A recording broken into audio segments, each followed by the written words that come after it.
Welcome back to Suresh photos originals. आज की video में हम कैप्चर करते हैं। तो फोटो का जो बैकग्राउंड है वो ब्लर कैसा होता है, क्या क्या चीज अपने को ध्यान रखना जरूरी है एक फोटो का जो बैकग्राउंड है उसको ब्लर करने के लिए, ये हम आज की वीडियो में देखेंगे। उसके पहले आप लोग मेरे चैनल में नए हैं तो चैनल को सब्सक्राइब करो एंड सपोर्ट करो। सो फोटोग्राफी लैंग्वेज में जो बैकग्राउंड ब्लर रहता है उसको डेप्थ ऑफ फील्ड बोलते हैं। सो डेप्थ ऑफ फील्ड में भी अपने को दो चीज देखने के लिए मिलेगा।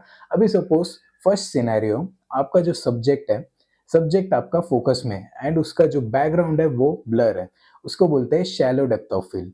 सेकेंड सिनेरियो में आपका जो सब्जेक्ट है वो फोकस में एंड सब्जेक्ट का जो बैकग्राउंड है वो भी फोकस में एंड शार्प है, उसको बोलते हैं डीप डेप्थ ऑफ फील्ड। सो हम अपने वीडियो में जो बैकग्राउंड ब्लर है उसका जो टर्म हम डेप्थ ऑफ फील्ड के वर्ड में यूज करेंगे।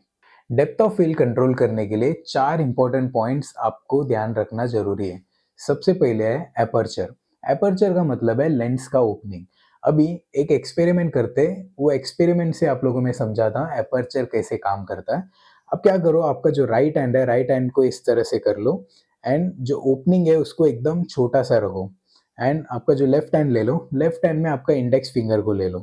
उसके बाद कोई भी बैकग्राउंड के सामने आपका जो इंडेक्स फिंगर है उसको रख दो एंड इस तरह से आप आपके जो इंडेक्स फिंगर को फोकस करके देखो। आपको जो बैकग्राउंड है वो थोड़ा बहुत ब्लर दिखाई देगा। उसी तरह आप क्या करो, जो आपका राइट हैंड में ये जो ओपनिंग है उसको थोड़ा बड़ा कर दो। सेम वे वो बैकग्राउंड के सामने आपका जो इंडेक्स फिंगर आपका सब्जेक्ट को रखो एंड फिर से उसको फोकस करो आपके इंडेक्स फिंगर को। इस टाइम आपका जो बैकग्राउंड है वो ब्लर थोड़ा ज़्यादा दिखाई देगा।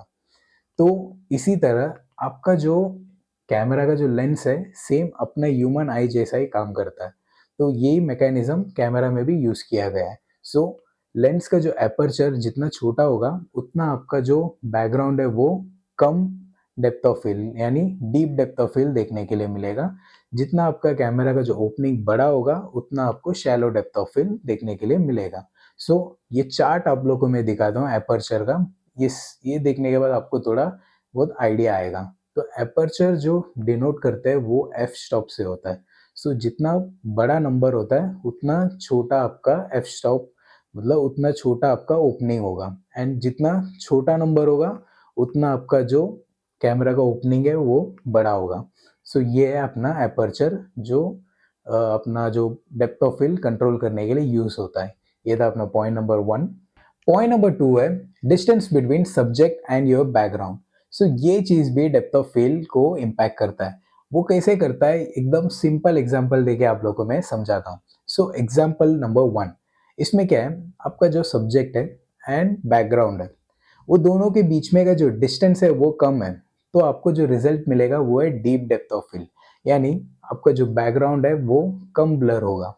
सो ये था एग्जांपल 1। एग्जांपल 2 में आपका जो सब्जेक्ट है एंड योर बैकग्राउंड, सो ये दोनों के बीच में का जो डिस्टेंस है वो ज़्यादा है।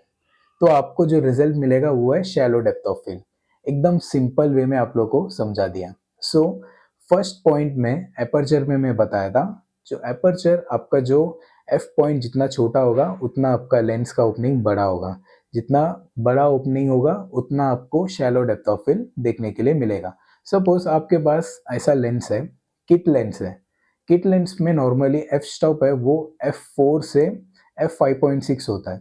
सो प्राइम लेंस बोलते हैं। प्राइम लेंस में आपको जो एफ स्टॉप है वो F1.8 F2.8 आपको देखने के लिए मिलेगा। सो उसमें से आप फोटो कैप्चर करोगे तो आपका जो फोटो का जो बैकग्राउंड है वो ज़्यादा ब्लर होता है। सपोज आपके पास किट लेंस है लेकिन आपको उसी तरह फोटो अचीव करने का है, तो आप क्या करोगे, वो टाइम में आप अपना दिमाग लगाओ। तभी आपका जो सब्जेक्ट और बैकग्राउंड है वो दोनों के बीच में का जो डिस्टेंस है उसको बढ़ा दो।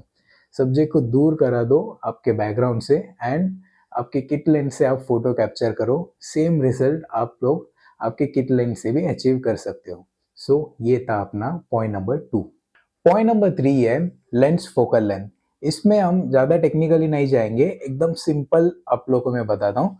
जूम लेंस यूज करके आप फोटो कैप्चर करेंगे तो आपका जो बैकग्राउंड है सब्जेक्ट का वो ब्लर आपको देखने के लिए मिलेगा। क्योंकि क्या होता है, जूम लेंस से फोटो कैप्चर करेंगे तो वो जूम लेंस आपका जो सब्जेक्ट जो फोकस में एंड जो बैकग्राउंड जो आउट ऑफ फोकस में उसको कंप्रेस करता है।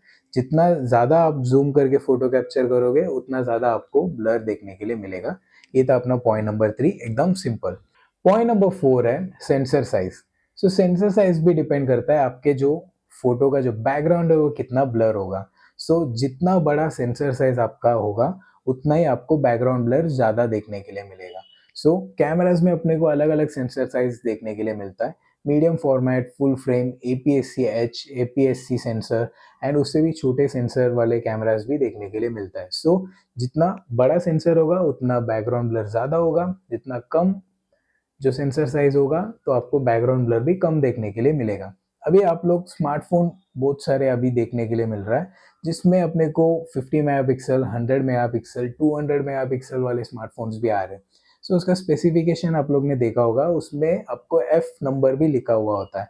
100 megapixel F 1.8, 100 megapixel F 2.0।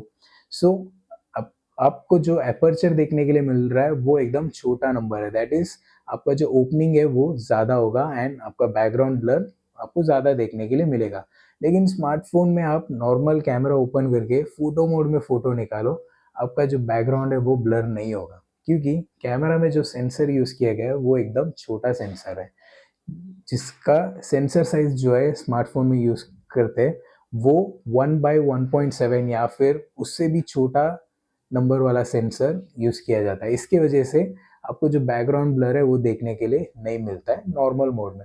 Portrait mode use करते हैं वो तो एआई के थ्रू सॉफ्टवेयर के वजह से आपको बैकग्राउंड ब्लर वाला जो इफ़ेक्ट है वो आपको स्मार्टफ़ोन प्रोसेस करके देता है। अदरवाइज़ जो स्मार्टफ़ोन वाला जो सेंसर है उससे आप फ़ोटो निकालोगे तो वो मतलब बैकग्राउंड ब्लर आपको कम ही देखने के लिए मिलेगा एज़ कम्पेयर टू जो डीएसएलआर से हम फ़ोटो कैप्चर करते हैं।